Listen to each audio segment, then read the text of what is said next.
కడప జిల్లా పోరుమామిళ్లలో భూ వివాదం ముదిరింది.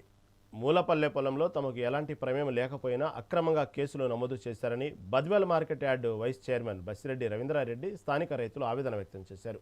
అధికారుల తీరుకు నిరసనగా ఎంఆర్ఓ కార్యాలయం ముందు ధర్నా చేపట్టారు. ఎటువంటి నోటీసులు ఇవ్వకుండా కేసులు పెట్టడంపై ఆగ్రహం వ్యక్తం చేస్తూ బాధ్యులైన రెవెన్యూ అధికారులను సస్పెండ్ చేయాలని డిమాండ్ చేశారు. దీనిపై స్పందించిన ఆర్డీఓ 8 కమిటీలతో విచారణ జరిపి నివేదిక ఆధారంగా చర్యలు తీసుకుంటామని హామీ ఇచ్చారు.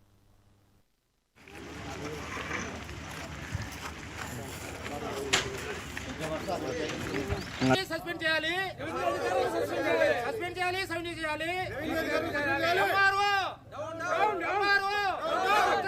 పెట్టిన ఎంఆర్ఓ గారిని, డీటీ గారిని సస్పెండ్ చేయాలి, సస్పెండ్ చేయాలి.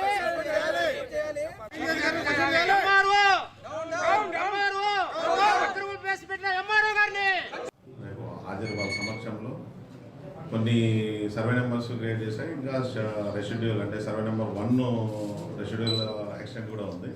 సో ఒక 8 టీమ్స్ ఫామ్ చేస్తున్నాం. సో రేపు మార్నింగ్ నుంచి మ్యాక్సిమం రేపు ఈవినింగ్ కంప్లీట్ చేయమని చెప్పండి.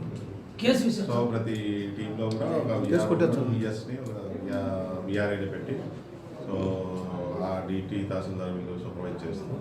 సో మన దగ్గర ఉన్న ఆఫీస్ రికార్డ్ ఏముంది అది ముందే గ్యాదర్ చేసుకొని, అలాగే ఎవరెవరికి డికేట్ పట్టాలు ఇచ్చిన మన దగ్గర ఉంటాయి కదా, డికేట్ రిజిస్టర్స్ 10-1, 1B ఫార్మ్ అన్నీ కూడా తీసుకొని కంపైల్ చేసుకొని ఫీల్డ్కి వెళ్ళి ఫీల్డ్లో ఎవరు పొజిషన్లో ఉన్నారు వాళ్ళ దగ్గర ఏం డాక్యుమెంట్స్ ఉన్నాయి.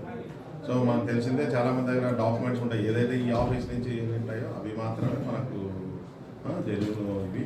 సో ఏవి ఏమైనా ఫేక్ ఉన్నాయనేది కూడా మనం పరిగణ తీసుకుంటుంది. ఏదైనా ఫేక్ ఉంటే యాక్షన్ తీసుకుంటాం. సార్ ఇక్కడ కొన్ని వేల ఎకరాలు భూ కబ్జా ఇంతవరకు వాళ్ళ పైన కంప్లైంట్ ఇచ్చినా కేసు నమోదు చేయాలి. ఫస్ట్ ఈ 3 మంది పైన కాదు కదా, కేసు అనేది కాదు, చాలా సమాచారాలు వస్తున్నాయి. దాని మీద కూడా అన్ని కూడా ఈ ఎంక్రోచ్మెంట్ మీద మూలపల్లె గ్రామంలో 1వ నెంబర్ సర్వే నెంబర్ మీద వచ్చిన ఎంక్రోచ్మెంట్ మీద మేము ప్రిలిమినరీ ఎంక్వైరీ చేసి రిపోర్ట్ ఇవ్వడం జరిగింది. తర్వాత ఇప్పుడు సమగ్ర విచారణ జరిపి తదుపరి ఏమైనా ఎవరెవరు జెన్యూన్ ఉన్నారో వాళ్ళకు తీసేసి ఎంక్రోచ్మెంట్ ఎవరు ఉన్నారో వాళ్ళ మీద యాక్షన్ తీసుకునేదానికి మనం రిపోర్టు ఇస్తాం. కేసు నమోదు చేసిన పరిస్థితి కేసు కూడా విచారణ జరుపుతున్నాం. విచారణ చేసి వాళ్ళ తర్వాత వాళ్ళు కూడా ఏదైనా జెన్యూన్ ఉంటే దాన్ని బట్టి మేము దాని మీద యాక్షన్ తీసుకొని మేము రిపోర్ట్ పంపిస్తాం.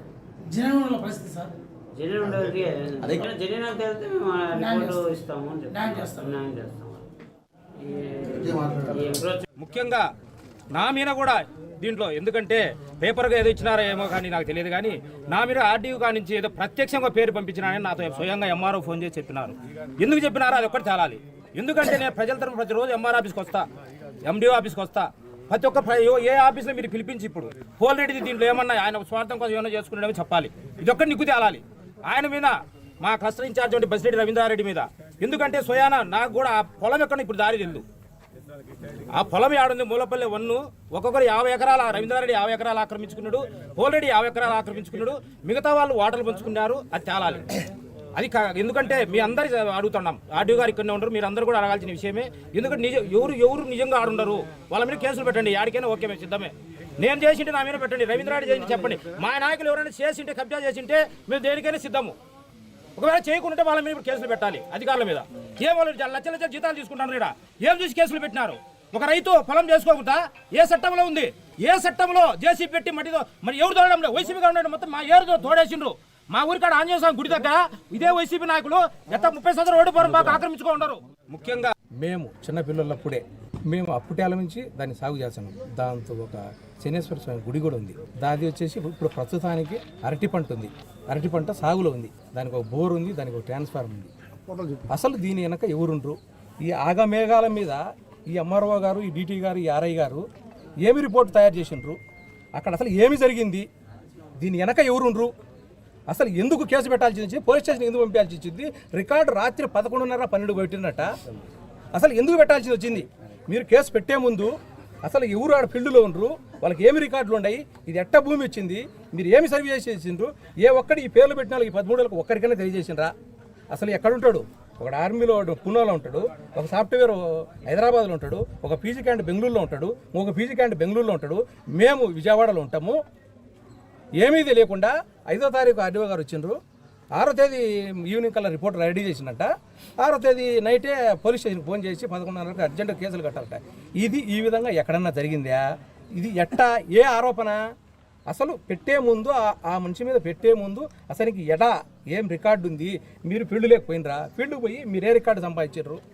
ఏం చేసిండ్రు? మీరు ఏం చేసి మీరు కేసు పెట్టిండ్రు ఇంతమంది? మీరా మా ప్రతిష్టకు భంగము. దీని మీద మేము చట్టరీత్యా మేము